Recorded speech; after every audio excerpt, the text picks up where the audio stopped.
എന്തുകൊണ്ടാണ് നടക്കാതെ പോയെന്നുള്ളത് പ്രത്യേകം പറയും. എന്തുകൊണ്ടാണ് 90% എന്തുകൊണ്ട് EP പിന്മാറി?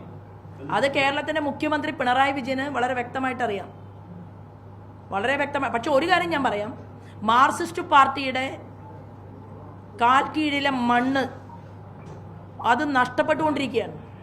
ആ മണ്ണ് നഷ്ടപ്പെടുമ്പോൾ അവർക്ക് ആശ്രയം എന്ന് പറയുന്നത് ഭാരതീയ ജനതാ പാർട്ടി മാത്രമേ ഉള്ളൂ.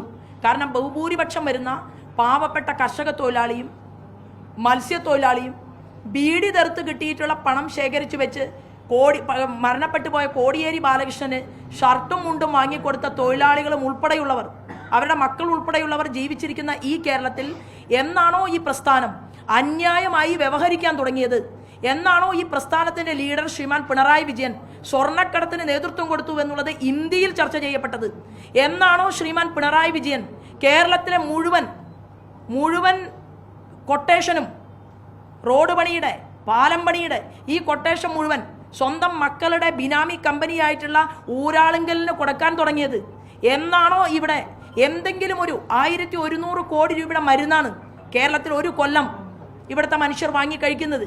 1100 കോടിയുടെ മരുന്ന് വാങ്ങാൻ വേണ്ടിയിട്ട് തമിഴ്നാട്ടിലേക്കും ആന്ധ്രയിലേക്കും കർണാടകയിലേക്കും പോവുകയാണ്. എന്തുകൊണ്ടാണ് കേരളത്തിൽ ഒരു മരുന്ന് കമ്പനി പ്രവർത്തിക്കാത്തത്? ആ മരുന്ന് കമ്പനി പ്രവർത്തിപ്പിക്കാത്തത് ആരാണ്? അതും ഈ പൈസ, ഈ പൈസയുടെ അഴിമതി പണത്തിന്റെ പങ്ക് പറ്റാൻ വേണ്ടിയിട്ടാണ്.